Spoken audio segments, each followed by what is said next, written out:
Hey everybody, how's it going? It is Joe. Welcome back to another episode of the Inside Our Phillies podcast. And this was not the series for the Phillies as they dropped 2 of 3 to the Cubs.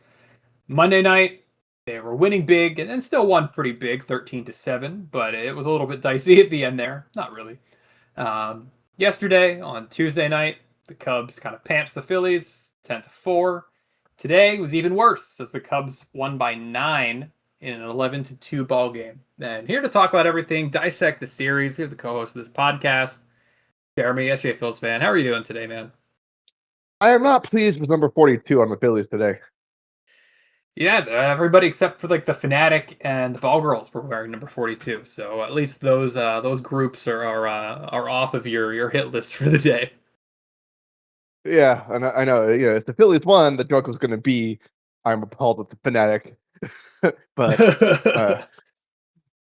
yeah, no. Number 2 for the Phillies. Number 42 for the Phillies today was not good. Not good at all.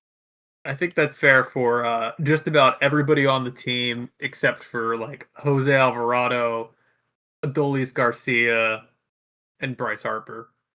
And I guess like Trea Turner too.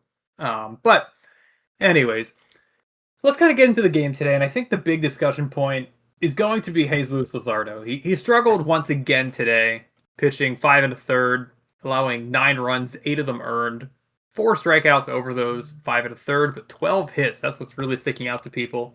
It's the most base hits that he's allowed in a start since that Milwaukee start last year, where he got destroyed and the whole pitch tipping conversation kind of came into play. Yeah, when things fall apart for him, they just fall apart. And I mean, the way Kruk was talking made it seem like he was insinuating that like batters are like, picking something up on him. Yeah, I mean, Croc definitely was insinuating that, but I just don't know how much I personally believe that. Like that just feels like such an easy explanation when I feel Yeah, like the even easier explanation is how much he struggled with runners on base. Like I think he might just be a yes. guy that struggles out of the stretch right now. I mean, we'll get to it later, but it was just hilarious when there was situations when there was runner on, and then shenanigans happened, and then he struck on the next two guys. It is funny. It is funny. So with Luzardo right now, here's where I'm at. And I'm curious where you're at too. Um, I'm concerned. Am I freaking out? Not really. Like his, strikeout to walk ratio is 6 on the year still. If that was the way the year ended for him, that would be a career high. His FIP is still okay, but he's kind of getting base hit to death. That indicates why his WHIP is really high for him at almost 1.5. So I'm not panicked about Jesus Luzardo, but I am concerned. And I think that the Phillies maybe overpaid for him based on his performance last year. Yeah, this is. I'm pretty sure I said this when the extension happened. Like, I'm fine with it. I think it'll turn out okay, but this was the very reason why I was hesitant on it. He hasn't been a consistent pitcher, so this is this is what I was worried about happening. Exactly. Yeah. Yeah, they could have waited. I don't know. Yeah, but hopefully it's fine in the end. Well, But the this was what I was worried about. the theory of the case was, if he had a year similar to 2025, his cost would go up, and you got him for cheaper than you would in that case. But I don't know. It's still an expensive contract to the point that if the Luzardo contract kind of does fall on its face, right? Like the Phillies are looking at severe medium-term pain because they're already at a point where you have guys like Nola, Turner, Harper, Schwarber who are aging and are going to be at the point where they're just not worth what they're getting paid sometime soon. Luzardo is supposed to be one of the guys in the next group. He's a few years younger. He's supposed to have a peak. All these other guys are kind of falling off a little bit. And if he struggles to regain the form that he had for 28 of his 32 starts last year, there's going to be real reason to be concerned. Yeah. My thing is though, as long as his stuff succeeds, I mean, it doesn't like deteriorate. This is a movable contract. You might have to eat some, but he will have value to trade at least. Yeah, yeah. I mean, This isn't you like a know, Talon Walker where the guy's throwing garbage and making money sure. and no one's gonna take him. He's still his stuff is really good. For whatever reason, it's a mechanics issue right now, and hopefully that can be fixed. Because he looks good, he looks dominant, and it just blows up. So that's why I'm not worried. It's not like he's walking everyone when he in his past struggles in years past. So it's and like some of those hits are bloops. Like yeah, And they're not trading him right now. Like, just to be clear, like, I no, don't think any of us no, think no, that no, he's no, like no. a But trade like candidate right now. yeah, yeah, but if he's like a 4 year like a high 4 ERA even next year throwing 99, you can easily trade him. Yeah, yeah. I think I'm with you there. But the question I have is, who is he supposed to be? Right? Like, is he supposed to be the number 2 starter on this team right now? Is he supposed to be the number 3 starter? When Wheeler comes back, is he supposed to be the number 4 starter? Like, what did we pay him to do? Because that expectation drastically changes his, to his performance and the context of that performance. Because if his goal right now, I would argue right now, he's supposed to be a number 2 starter behind Sanchez, and then when Wheeler gets back, he's supposed to be the number 3. And if the goal is for Luzardo to be a number 3 right now, I think that long term this year, he can do that. That concern is more for the years in the future. I'm not looking at this start today and kind of freaking out about this year. Yeah, no, I fully agree with you. Yeah, clearly, yeah. Start at number 2, and then Wheeler comes back number 3. No, nothing else. Like Sure. as we've seen, Nola isn't consistent enough still. Painter's a rookie, so you can't put that pressure on him. Yeah. Yeah. No, I'm with you. And here's another thing, kind of as we kind of go into the context of what's going on with the pitchers. It's been kind of getting reported more and more that the Phillies are allowing the highest BABIP this year. So, the teams that are hitting balls in play, they're getting hits on the Phillies more than they are against any other team. Do you blame luck more for that and kind of thinking that it's going to balance out? Or do you think that to some extent it's a function of defense, which the Phillies have rated poorly at this year? Yeah, I think a lot of it's the defense. I mean, ugh, at least one of those runs, if not, I mean, arguably could make the whole thing razzle him. No, 2 of those runs today because of JT. Sure. It's just Yeah. funny that Turner gets the error because he made a great play to stop JT's error, but Well, then the they did ball give it like back. weird. They gave the error back to JT. Didn't stick on Turner. I mean, honestly, it should have been on Turner just because the way it happened. The guy stopped running. It was a Like weird play. It was a weird play. it was a weird play. Like it's just weird. Yeah, like the ball somehow flew out of Turner. Like I don't know how that happened. Like that was I don't really blame him. That was just a weird thing that happened. But I definitely blame JT more. And I don't know. I just JT's never been good at throwing the third. Yeah. No. And so and it just like stop, please stop.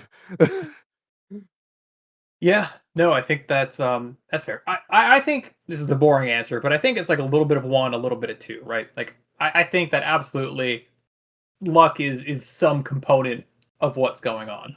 I think that the Phillies are getting unlucky with the amount of bloops that are falling into play. But I think it's pretty indisputable at the same time that the defense is not helping their case, especially when you look around the infield. Bryce Harper is graded out as one of the worst defenders in the sport so far this year.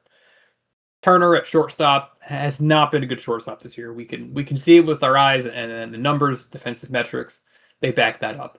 Bohm, he's kind of been who he always is over the last few years, where he can make the routine play, but with not a lot of range, and then ever so often just completely flubs the play. But he rates out, slightly below average as well. Stott at second, great. No complaints at all about the defense at second base. So you look at that, and 3 of your 4 infielders being below average defensively, it makes sense why a lot of ground balls are kind of seeing their way through. Same with Otto Kemp in left field, right? Like that double earlier in the game, the first one from Shaw. I'm pretty sure a good left fielder gets to that ball, even though Otto made it look completely uncompetitive and out of reach. He's just is not a left fielder. It's Reese Hoskins esque. Yeah, yeah, no, I had the same thought too. That ball was like I feel like Marsh would have been there, and it just goes back to keep saying just stop taking Marsh out if someone can't hit. It's not Yeah. worth it. Yeah. And like Um, poor Kemp would have had that extra base hit if it was done in play by uh whatever Pete Crow Armstrong. sure. Yeah. Yeah. No, that's totally fair. Um, let's go kind of over to the offense, unless you have anything about the bullpen today first. We'll get to the other games in the series a little bit later on. The bullpen. The thing I'm just complaining about is Thompson putting Balkus in. It gets already. It, it's negligent. Yeah, I mean, I It was don't 5-1. The game was still in reach. sure. I mean, I don't Like I don't understand. trust it. I know the offense. I doubt they would have come back, but it's just you don't put Balkus there. I think that at the point in which they put Backus in, they were kind of punting already, right? Like I don't think that they thought they were going to win the game at that point, I and know, I don't but think they wanted to use why? their good relievers. Yeah, but like I hit. This is my problem with Thompson. He punts so much. Yeah. Like you tell the team, like you just tell the team, yeah, I don't believe you guys can come back. What else? Like I don't know. My problem was not pulling Luzardo against Shaw, right? Like Shaw already had a couple doubles against Luzardo for the day. I think that it's pretty clear that at that point, third time through, just pull him. It's not that hard. Just take him out of the lineup.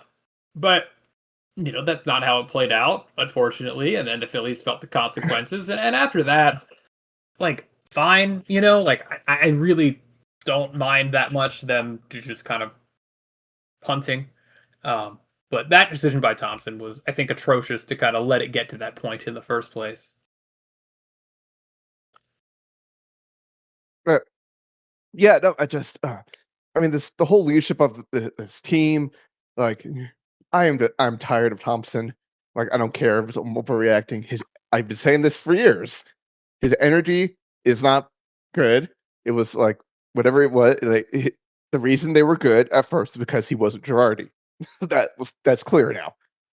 Sure. And it's and yeah, I he doesn't like I don't mean the manager like you want your manager not to they don't have to elevate, but they need to at least not bring the worst. Then it seems he just brings the worst out of this team with the way his energy is, the way the clubhouse is run. Well, I think Yeah, things are stale, right? Like I think the same yeah, staleness that Phillies fans feel right now, I think is the same way that probably the team does. Like maybe the message is stale. They need to get motivated in a different way. And ultimately, we talked about this. I talked about this a little bit in the last episode. But at some point, the Phillies have to like bear the responsibility of choosing to run back the same team. They can call it what they want, but I think fans know that essentially they were running it back, and they had all the opportunity in the world in the offseason to change things, but they didn't. And now they're dealing with the consequences of them not changing anything up. yeah. It's brutal. It's brutal. I mean, offensively, today, like, I really don't know what to take away from it. They weren't getting a lot of hits. It was nice to see a home run from Harper, a home run from Turner. Um, but, those are not really the guys that we're concerned about. No, Kyle no, yeah. Schwarber's, go ahead. No, because I said like Harper generally has been pretty good lately. Like I have no complaints about Harper, and it's just the middle of the lineup is the problem. Well, Garcia had a good series, I think. Like, Garcia hit a home run. He I had have a never, two-hit day yeah, today. but like I like Garcia, like his numbers don't match. Like he hits the ball so hard at like everyone, and so somehow it just never falls. Yeah. Here's the problem, right? Like, you look after Sosa in the lineup. JT started, he was 0 for 2. Marchand was 0 for 2. Bohm was 0 for 3. Marsh was 0 for 3. Kemp was 0 for 3. Like, that's just not getting it done. Not getting it done at No, all. no, and I And read today like the unluckiest batters, whatever, and Stott's one of the most unlucky. Like so he's got so which is what I said. Like but his his contact rate and everything is just things aren't falling. It's just weird. well, So hopefully that's positive progression. he's making like the conscious decision to kind of trade off bat to ball skills and like trade off his pitch selection for hitting the ball harder. And I think there's pros and cons to that trade off, but I'm fine with him testing it out and seeing how it goes for him. Um, and I think that there's a reason that the Phillies haven't moved Stott down in the lineup, even though he's been struggling, but they have moved Bohm down because I think that Stott is doing what they're asking him to do. He's sticking with it, not giving up, even though the results aren't there. And Bohm has just been, I mean, completely lost. Like Bohm, they can't play. Like I know he's going through personal stuff that I couldn't even imagine, and I think that's more reason to have him not play and kind of just get his thoughts straight right now. But he is not helping the team. He's not helping himself. No. If his performance is truly because he's having, I can imagine going through this with your parents. Like that's just awful that what they did to him. So like, if it's truly affecting him, put him on the restricted list. Give him some time off. Clear his head because what he's doing right now is not helping him or the team at all. And absolutely nobody would blame Alec Bohm for that or think he's weak for that or whatever. Like he could take the Some assholes would. people that we don't care about their opinion or nobody should care about their Fair. opinion would say that.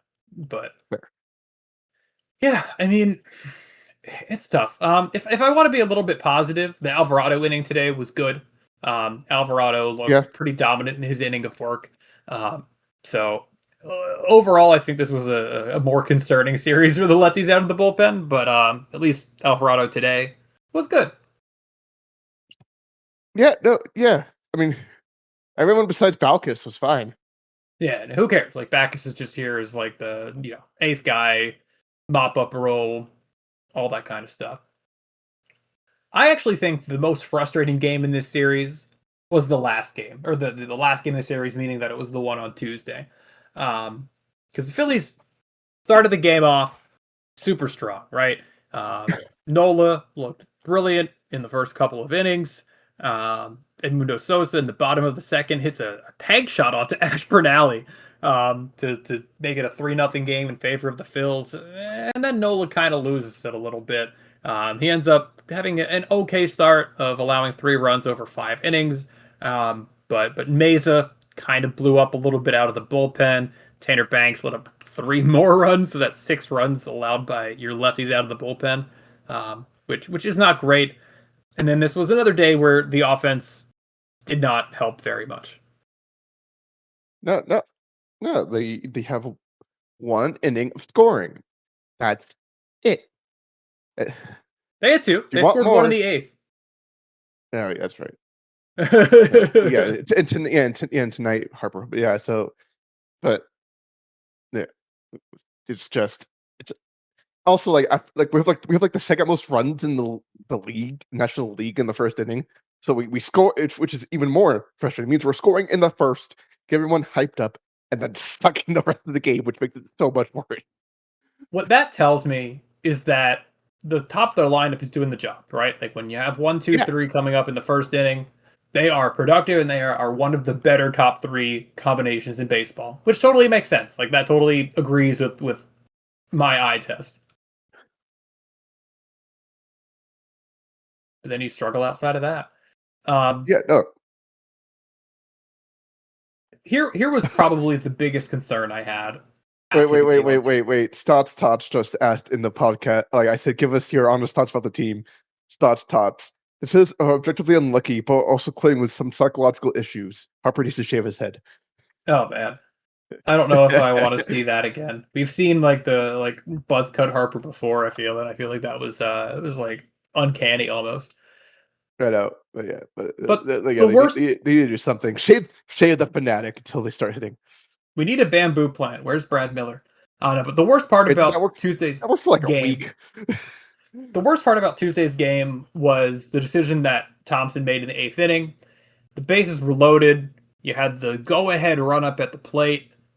Brandon Marsh was due up, and he put in Alec Bohm, which I am fine with the decision to not have Marsh against a lefty. I think we have seen enough of Marsh against lefties to know that that is a bad idea.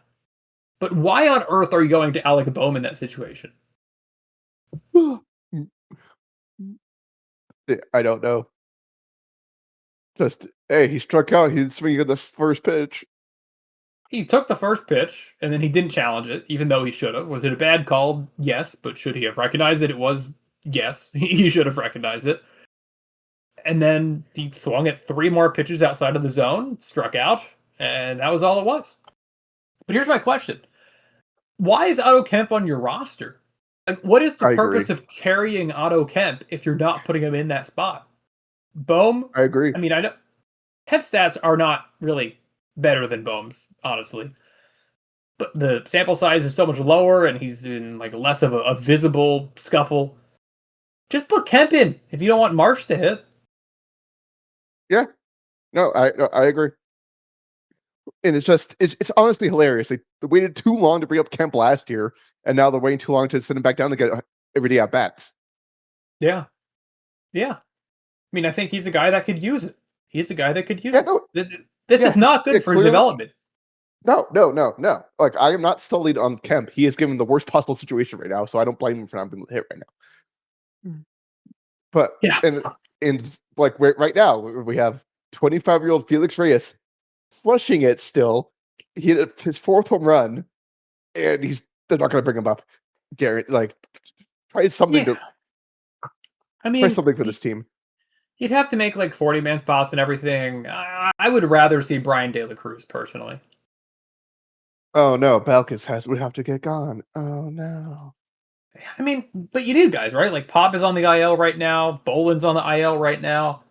Like the bullpen depth is kind of at a point now where, at least on the 40-man, you just don't have much of it. You really Yeah, don't I have mean you much could of it. get rid of, but I know on the 40-man you could get rid of Nolan Hoffman.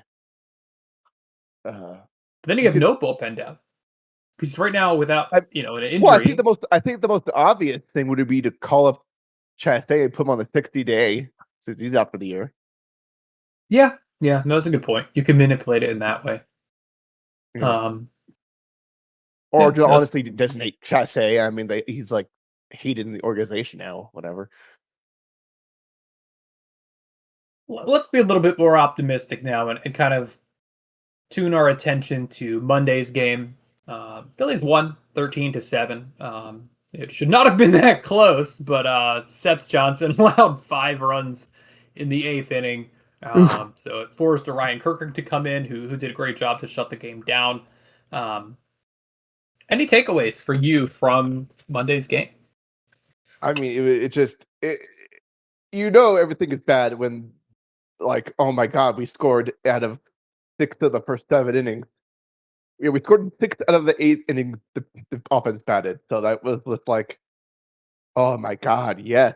And the announcers were going about it. Oh my god, we scored in multiple innings, and just it was great and fun to watch, but it's also just frustrating. It's like that's the most fun offense we've had this year. Yeah. Yeah. I mean, this was a fun game to be at. I was at this game with my girlfriend. We had a great time. Good to see a Phillies win. The Schwarbombs were great to see, especially too early in the game. I thought he was fantastic.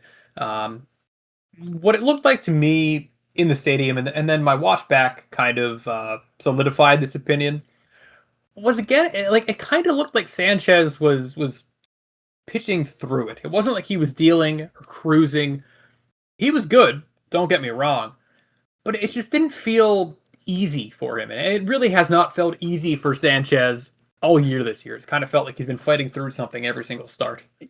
I see like all the pitchers. So yeah, I have no like Cotham's got to like somehow fix these guys because I don't blame him for every pitcher somehow having this issue. That's really weird.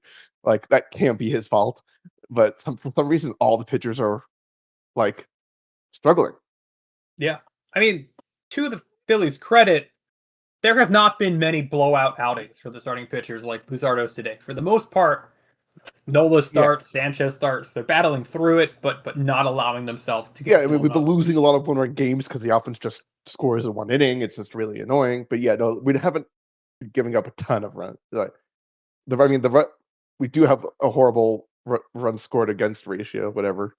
Well, But that's actually what I was about to ask. Run differential. Where do you think the Phillies rank in the league? oh, it's pretty bad. I mean, I've been I've been like checking like every day. Okay. Well, I guess you probably know the answer then. But right now, Mm, as of 9:50 yeah, p.m., we're the second worst, right? third worst. The Giants are worse. Who we lost the series to, mind you, and the White Sox are worse. But the Phillies are at minus I meant the 25. NL, but yeah, the White Sox are So it's not great. Not I great. know, but it's also runs scored. We're at 72, which is not great either. It's slightly below average in the run score department. Yeah. How the hell do the Twins have the most runs scored in the league? It's just hysterical. And then runs against, the Phillies are tied for third worst. Um, Yeah, so that's what's killing them. And there's going to be some regression to the mean with BABIP. I am so tired of hearing about BABIP and the pitching. We talked about it. It's certainly a part of it, but um, there is going to be a regression to the mean in some extent. yeah, no. This team isn't this. They're definitely a playoff contending team. They're not this garbage. Yeah, yeah, absolutely. Crazy stat that I heard. I texted you this during the game, Jeremy. But the Phillies have now lost as many series at home as they did in the entire regular season last year. What was like your Yeah, reaction when I sent that to you? I guess we're not losing the rest of the year, right? Right? No, but it was just like I can't believe it was that. That's just insane. Only three, crazy. Absolutely wild. Like 3 series all year that the Phillies lost at home. I It, remember them being a good home team, but not like that is unbelievably impressive. yeah, but I have a how many do you think there are that went to people that went to 3 series last year, and those were all three? Oh, gotta be somebody like some Eh, unlucky family or something, right? yeah, that went to like maybe five different like series, and they lost 3 of 5. Like, Sure. just, I mean, that's the kind of luck. I mean, like my family likes to joke that my dad and I are cursed going to the Phillies, but a lot of it's just because the Phillies haven't won in SF in 14 years. So they've lost like every time we've gone. Yeah, I think that anybody that's going to see the Phillies in San Francisco on a regular basis is not going to see many wins. Um, here's one more like serious point that I have, because I've seen a lot of people complaining about how openers are being used against the Phillies significantly more than they are Doesn't it against happen any like, other team. like how many times has it happened? Like twice? I don't. Well, it happened again, on Tuesday, right? Colin Rea, he was supposed to be the starter, but they put in Martin instead for the first inning, which he like dominated the top of the Phillies lineup. Um, but here's my opinion about the opener thing, and we're also seeing teams stack up lefties starting pitching and just kind of shifting around their rotation to kind of just shove lefties down the Phillies' throats. Like the Braves for this upcoming series have worked away their rotation to have Martin Perez get signed back to the team and shift other stuff around just so the Phillies play more lefties.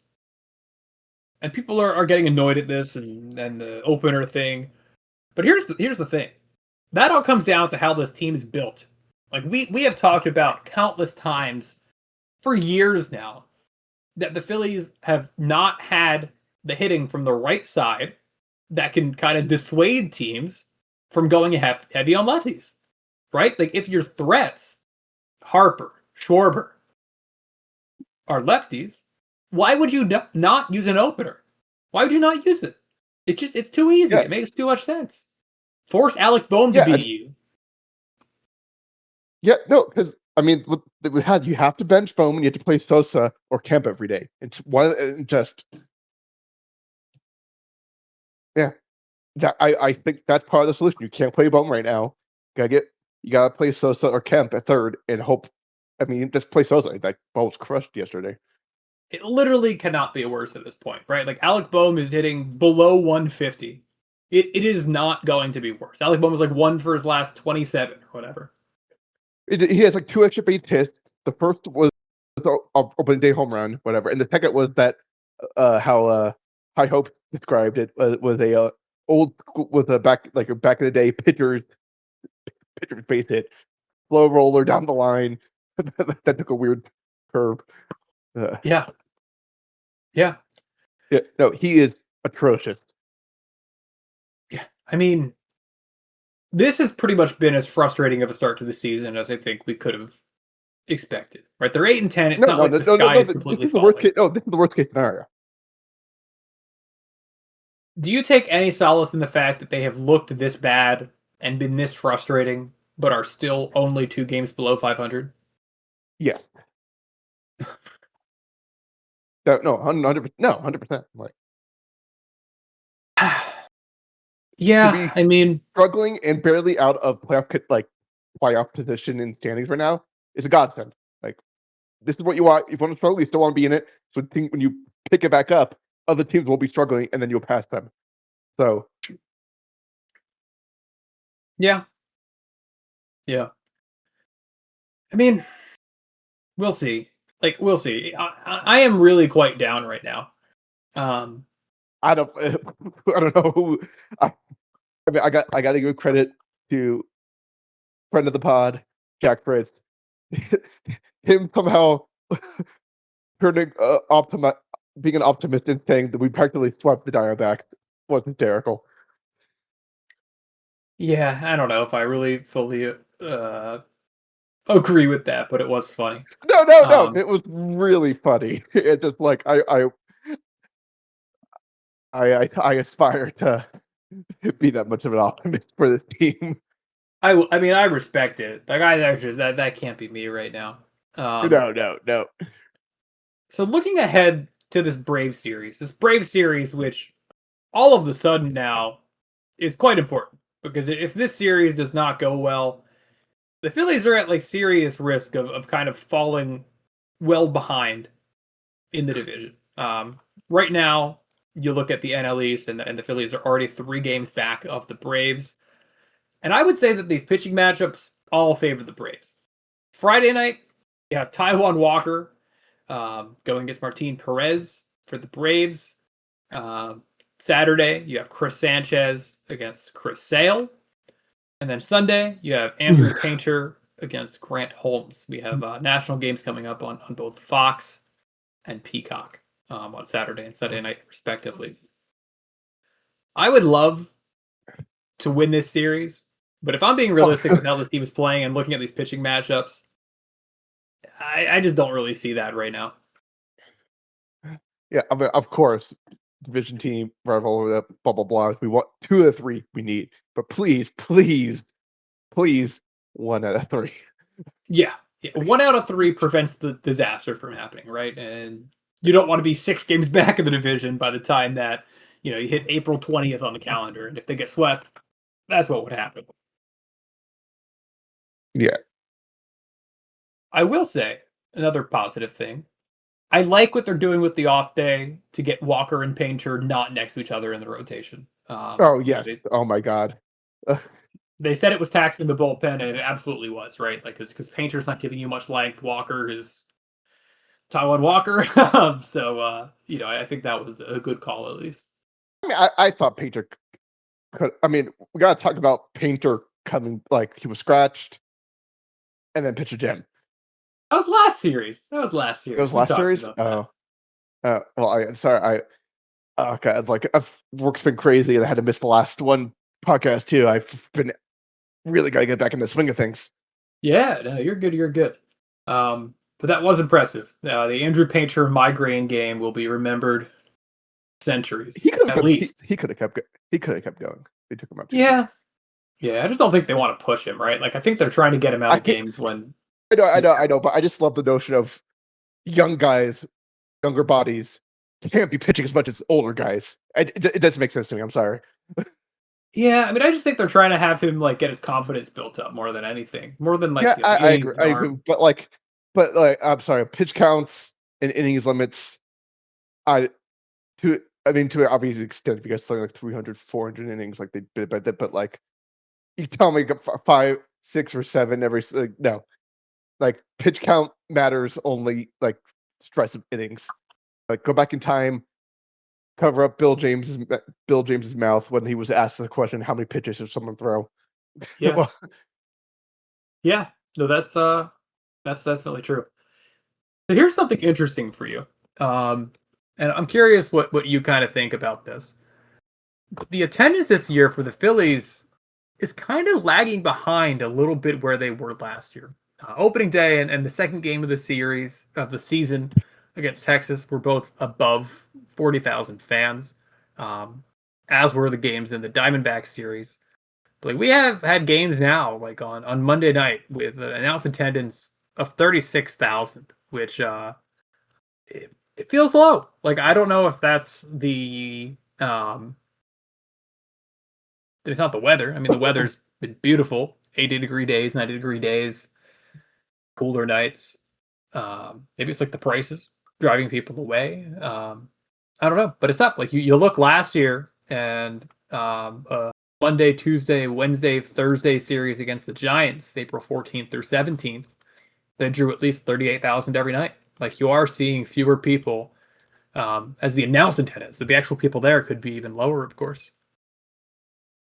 Yeah, I mean, it's just a combination of the Flyers are in it, and the playoffs are about to start for hockey, so those games are more meaningful. Uh, it's like, isn't it the NBA do the play in whatever? Who cares? Yeah.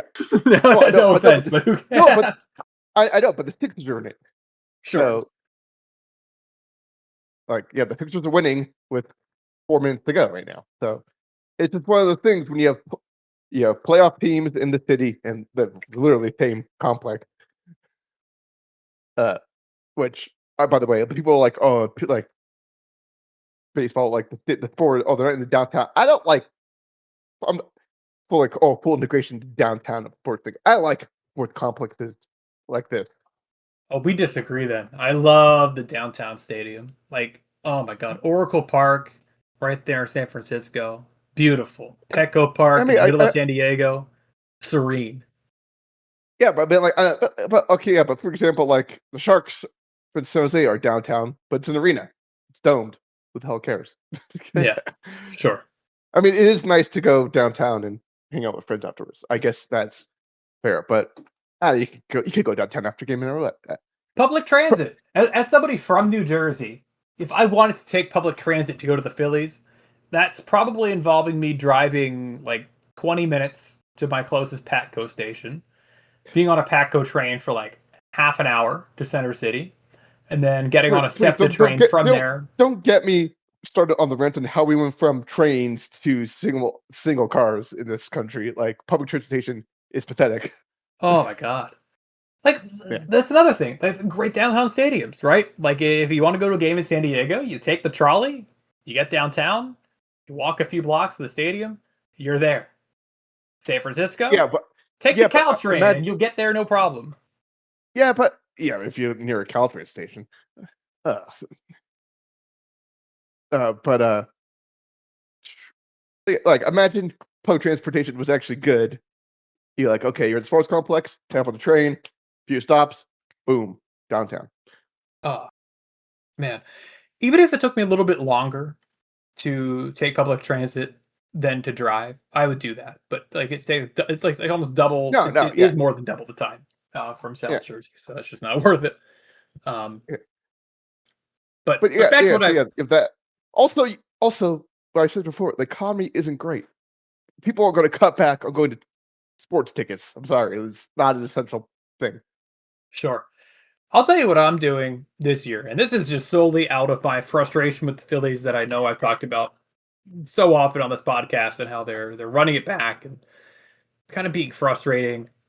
I have made a resolution to not spend a single cent on the Phillies this year. Whenever I'm going, I canceled my season tickets before this season. I had like a 17 game plan that I no longer have. Whenever I go now, I'm buying tickets off of the resale market.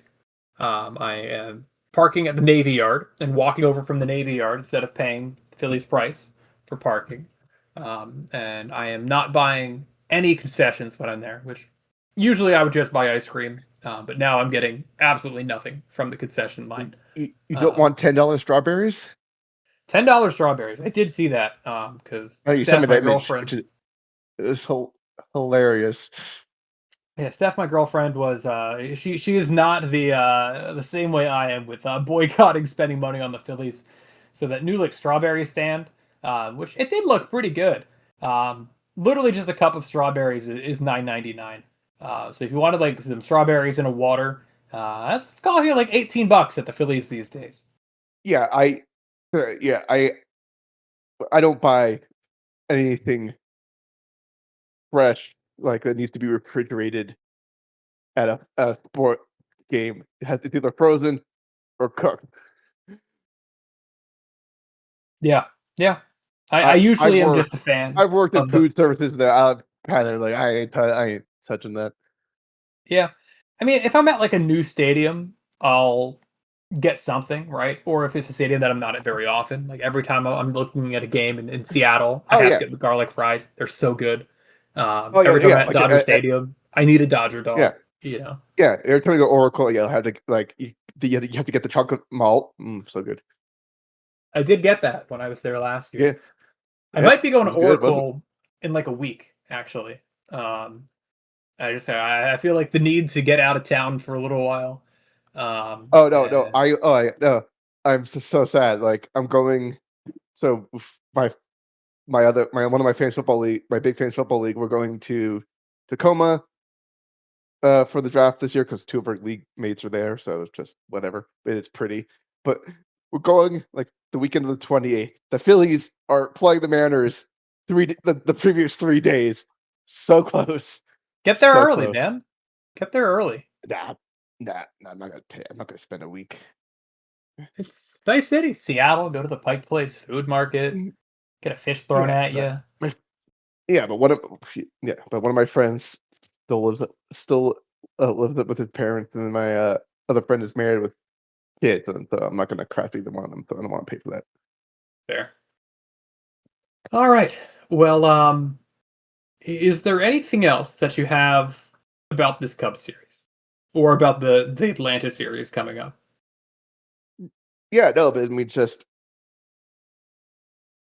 people were just like, "Oh, will Phillies be fine if like the big guys with big guys?" Well, we've seen the big guys be the big guys the past couple series, and the rest of the team has sucked.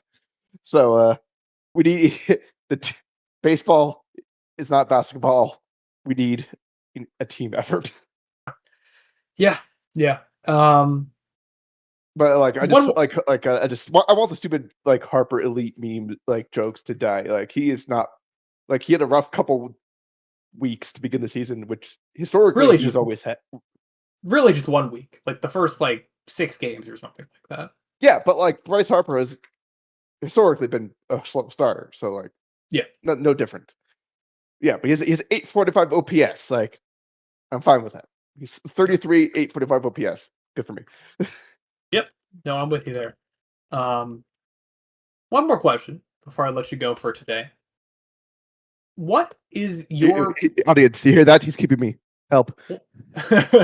no, what is your like percentage odds right now that the Phillies get into the playoffs? Ah, uh, still like 90%, 95. Okay. I was not quite that high before the season. I was probably around like 75, 80 before the season. I haven't had a crazy big drop. I'm probably down to like somewhere between 65 and 70. Well, Baseball Reference says we're 72.2%, I was however they calculate their playoff before odds. today, right? Because I think they do their Yeah, like new yeah. calculations So maybe overnight. it's 70%. Yeah, I mean, yeah, I guess on that. I don't know, but like, there's so many playoff spots uh with the wild card and everything. So mm, yeah, So much can change, right? Like yeah. it is what it is. But anyways, thank you so much for joining today, Jeremy. Yes, no, yes. I will be back hopefully now for every single one. Uh, Nice. Well, we will have to record on Sunday night. The next episode for everybody will be out on Sunday night. Um, yeah, that's fine. I only play my game every 2 weeks, so this Sunday's good. there you go. So hope for 2 out of 3. You live with 1 out of 3. Thank you everybody for listening. Um, And if you have any questions for any future episodes, Jeremy mentioned it earlier, but we have a link to our Discord server in the show notes. Click on that link, join the podcast channel, ask whatever you have there. Or Even also on even Reddit. if they're dooming, just interact. We want to hear your rants, your jokes. Let us know what your thoughts are. Yeah, or even on Reddit, right? I pulled some stuff from Reddit for last episode. Probably do that some more in the future too. So thank you again, Jeremy. Thank you everybody for listening, and we will talk to you on Sunday night. Hopefully, it doesn't get worse.